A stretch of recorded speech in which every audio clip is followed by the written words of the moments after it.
السلام علیکم سامعین، آج کی کہانی کا عنوان مابا کی جستجوئے حق۔ وہ بچہ ایران کے ایک مشہور شہر صوبہ اصفہان کے ایک چھوٹے سے گاؤں روزبہ میں پیدا ہوا۔ زندگی کا سورج طلوع ہوتے ہی اس نے اپنے خاندان کو آگ کی پوجا کرتے دیکھا۔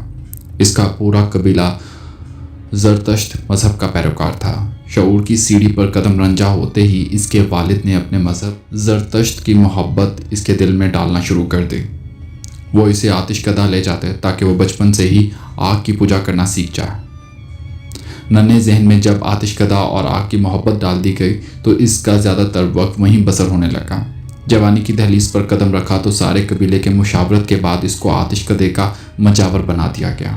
وہ مابا تھے، مابا بن بزخشان۔ اب ان کا کثیر وقت تنہا آتش کدہ میں آگ کی پوجا کرتے ہوئے گزرتا تھا۔ وہ بظاہر تو مصروف عبادت گزار تھے، لیکن ان کا دل اب کہیں اور بھٹکنے لگا تھا۔ ایک سوال تھا، فقط ایک سوال، جو مابا کو اندر سے جھنجھوڑ رہا تھا۔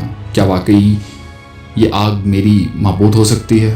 کیا یہ آگ اس لائق ہے کہ میں اس کی عبادت کروں، اس کو پوجوں؟ یہ آگ جسے میں جلاتا بھی خود ہوں، جو خود جل بھی نہیں سکتی، نہ اس کا آغاز خود ہے نہ اس کا انتہا خود، تو یہ میری آغاز اور انتہا کی خالق و مالک کیسے ہو سکتی ہے؟ یہ وہ سوال تھا جس نے ان کے قلب و ذہن میں تبدیلی کی ایک لہر پیدا کر دی تھی۔ اس سے مزید نئے سوالوں نے جنم لیا۔ اگر یہ معبود ہونے کے لائق نہیں تو پھر کوئی اور ہے جو معبود ہے، لیکن وہ کون اور کہاں ہے؟ اسے تلاش کرنا ہوگا۔ اب وہ اکثر آتش کدہ سے باہر بیاباں میں اپنے معبود کو تلاش کرنے نکل جاتے ہیں۔ جب کچھ نہ پاتے تو واپس آتش کدہ آ جاتے ہیں۔ ایک دن یوں ہی راہ گزر میں انہوں نے چند عیسائیوں کو عبادت کرتے دیکھا۔ مابا کو عیسائیوں کی عبادت کے طریقے نے متاثر کیا۔ انہوں نے ان لوگوں سے ان کے مذہب اور طریقہ عبادت کے بارے میں پوچھ گچھ کی۔ نتیجے میں معلوم ہوا کہ یہ بھی ایک مذہب ہے، اور یہیں سے مابا کے قلب میں جھکڑ چلنا شروع ہوئے۔ مابا جو زرتشت مذہب کو ہی تمام انسانوں کا مذہب سمجھتے تھے، اب زرتشت کے علاوہ کسی اور مذہب کے بارے میں سن کر بہت حیران ہوئے۔ اسی وقت سوال کیا کہ ان کا مرکز عبادت کہاں ہے، وہ ان کے ساتھ کیسے جا سکتے ہیں؟ عیسائیوں نے بتایا کہ ابھی ہم کچھ دن یہیں قیام کریں گے، لیکن کچھ دنوں بعد جب ہمارا قافلہ یہاں سے نکل کر اپنے مرکز واپس لوٹے گا تو وہ ان کے ساتھ جا سکتے ہیں۔ مابا کو حق کی تلاش تھی۔ انہیں کھوج لگ گئی تھی کہ اب حقیقی معبود کو ڈھونڈنا ہے، اسے پانا ہے اور پھر صرف اسی کی عبادت کرنی ہے۔ مابا نے انہیں کہہ دیا کہ جب وہ واپس اپنے مرکز کی طرف سفر کریں تو انہیں بھی ساتھ لے جائیں۔ مابا حق کی تلاش کے لیے سفر کا مسموم ارادہ کر کے گھر لوٹ آئے۔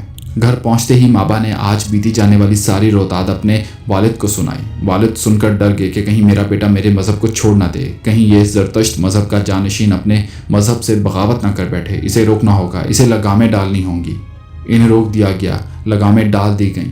والد کی طرف سے حکم دیا گیا کہ مابا کو بیڑیوں میں جکڑ دو۔ چنانچہ مابا کو بیڑیوں میں قید کر دیا گیا۔ اس قید نے انہیں یقین دلا دیا کہ کچھ تو گڑبڑ ہے۔ اگر میرا باپ میرا دین برحق ہوتا تو وہ مجھے یوں بیڑیوں میں نہیں جکڑتے، بلکہ اپنے مذہب کے برحق ہونے پر دلائل پیش کرتے، مجھے قائل کرتے تاکہ میں کبھی اپنے مذہب سے انحراف نہ کر سکوں۔ لیکن یہ قید مجھے یقین دلاتی ہے کہ یہ آگ میری معبود ہرگز نہیں ہو سکتی۔ یہ آتش کدہ میرا مرکز عبودیت ہرگز نہیں ہو سکتا۔ مجھے جانا ہوگا اور حق کی تلاش کرنا ہوگا۔ بیڑیوں میں جکڑے ہونے کے باوجود آپ نے کسی طرح ان عیسائیوں تک یہ پیغام پہنچا دیا کہ جب ان کا قافلہ روانہ ہو انہیں ضرور آگاہ کیا جائے۔ آگاہی کا طریقہ وہی تھا جس طرح انہوں نے ان تک پیغام پہنچایا۔ عیسائیوں کا وقت سفر قریب آ پہنچا۔ مابا تک پیغام پہنچا دیا گیا اور مابا اپنی بیڑیوں پر تلاش حق کی جستجو اور معبود حق کا یقین لیے زور آزمائی کرنے لگے۔ خالق حقیقی نے مابا کو اپنے لیے چن لیا تھا۔ بیڑیاں ٹوٹ گئیں اور مابا قید سے آزاد ہو گئے۔ یقین اور مضبوط ہوا کہ اگر کوئی معبود حقیقی ہے جس نے آج مجھے ان بیڑیوں سے آزاد کیا ہے تو وہ مجھے تمام معبودان باطلہ کی قید سے بھی ضرور آزاد کرے گا۔ مابا نے عیسائیوں کے ساتھ رخت سفر باندھ لیا۔ دل میں دین حق کی تلاش کے جگنوں لیے ملک شام پہنچ گئے۔ وہاں پہنچتے ہی آپ سب سے پہلے عیسائیوں کے مرکز یعنی گرجا گھر گئے۔ وہاں موجود پادری سے ملے۔ پادری سے دین عیسائیت اور حضرت عیسیٰ علیہ السلام کی بابت جاننے کے بعد پادری کے ساتھ عیسائیت قبول کر لی۔ ملک شام میں موجود پادری جس کے ساتھ آپ ہمہ وقت موجود رہتے، دین عیسائیت کی تعلیم حاصل کرتے اور مسلسل عمل کے لیے کوشاں رہتے۔ جب پادری کی موت کا وقت قریب آنے لگا اور مابا کو لگا کہ اب پادری اس دنیا سے منہ موڑ کر دار فانی کا سفر کرنے لگا ہے تو آپ نے پوچھا، آپ کے بعد کس کے پاس جاؤں؟ کہ نہ بھٹکوں اور نہ گمراہ ہوں۔ پادری نے کہا، میرے مرنے کے بعد تم یہاں نہیں رہنا کہ یہاں میرے منصب پر میرے بعد آنے والا پادری تمہارے لیے مشعل راہ کی مانند نہیں ہوگا۔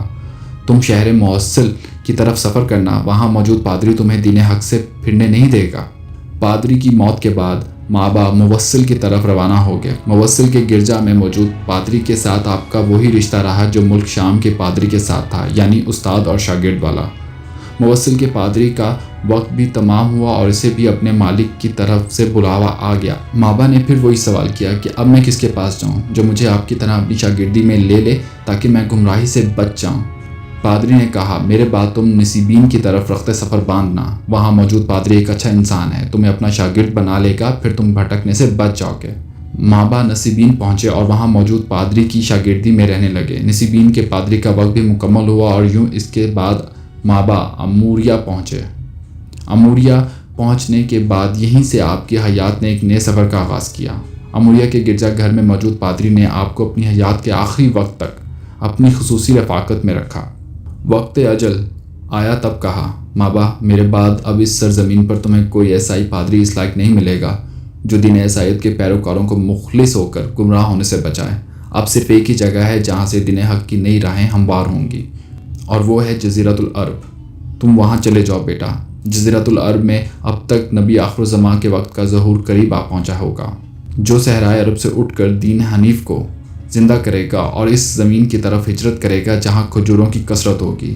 اس کے دونوں شانوں کے درمیان مہر نبوت ہوگی۔ وہ ہدیہ قبول کرے گا لیکن صدقہ کو اپنے لیے حرام سمجھے گا۔ تم جب اس نبی پاک کا زمانہ پاؤ تو اس کی خدمت میں ضرور حاضر ہونا۔ اموریا کے پادری کے انتقال کے بعد اب مابا کو صرف ایک ہی جستجو تھی، کسی طرح جزیرۃ العرب پہنچ جانا اور وہاں موجود حق کے آخری چراغ سے ملاقات کر کے اس چراغ کی روشنی سے خود کو منور کر لینا۔ وہ تلاش میں تھے کہ کب کوئی قافلہ حجاز کی طرف سفر کے لیے روانہ ہو اور وہ ان کے ساتھ شامل ہو جائیں۔ ان کی من کی مراد پوری ہوئی اور ایک قافلہ حجاز کے لیے نکلنے لگا۔ وہ بھی ساتھ شامل ہو گئے اور من ہی من میں حق کی تلاش میں کامیابی کی طرف بڑھتے قدم انہیں مسرور کرنے لگے۔ لیکن شاید اللہ کو ابھی مابا کی مزید آزمائش مطلوب تھی۔ مابا اور باقی قافلے والے ابھی راستہ میں تھے کہ وادی القرا پہنچ کر قافلے والوں نے مابا کو ایک یہودی کے ہاتھ فروخت کر دیا۔ چونکہ مابا ایک اکیلے تھے اور قافلے والے جتھا، وہ کچھ نہ کر سکے اور یوں تلاش میں آنے والی نئی آزمائش نے انہیں ایک یہودی کا غلام بنا دیا۔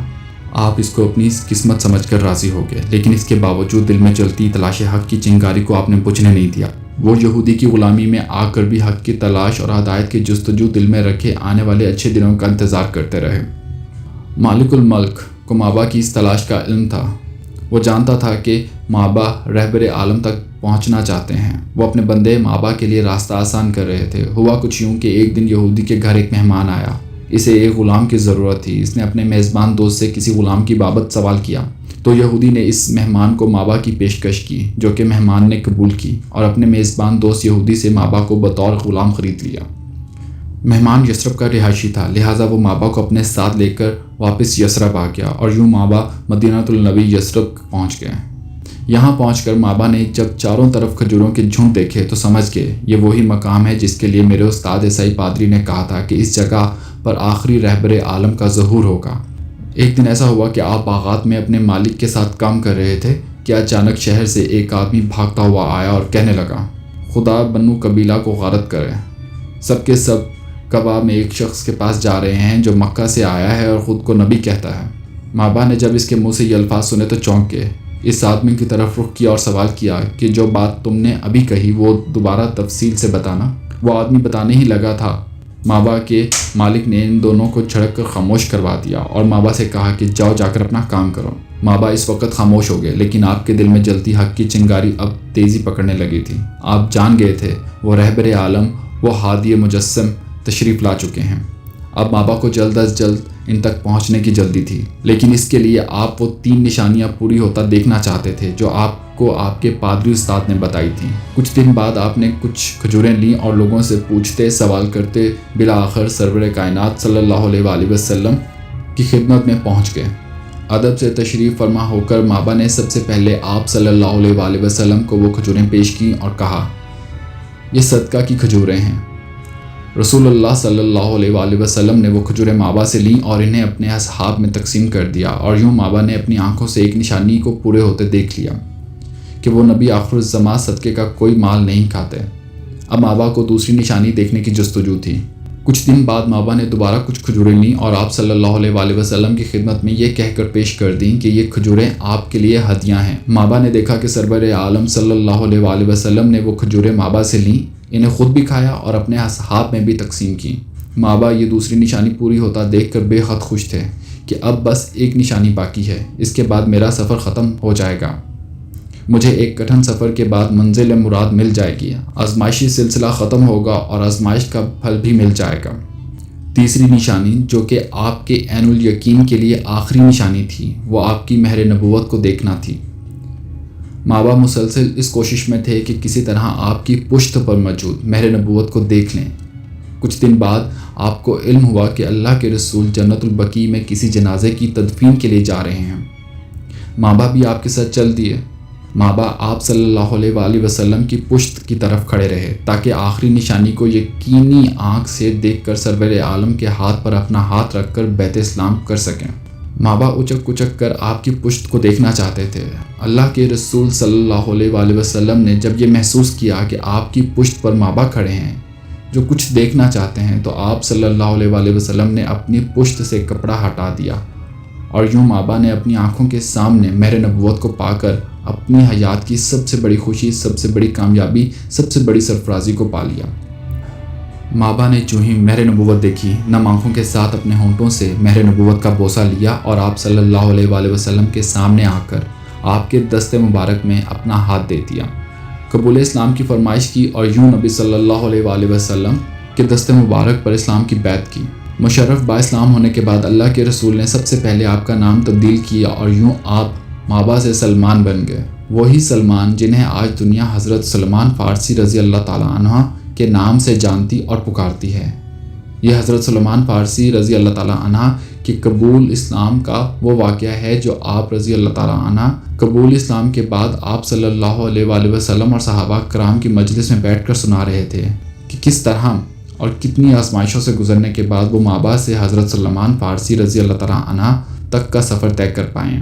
ایک طویل کٹھن بھری مسافت سے گزر کر انہوں نے منزل حق کو پا لیا، اور اس کے بعد آخری سانس تک وہ خاتم النبیین صلی اللہ علیہ وآلہ وسلم کی شاگردی میں رہے، اور یوں انہوں نے اللہ اور رسول کی جانب سے رضی اللہ عنہ کی بشارت سنائی گئی کہ جس بشارت کے بعد کسی اور بشارت کی حسرت نہ رہے۔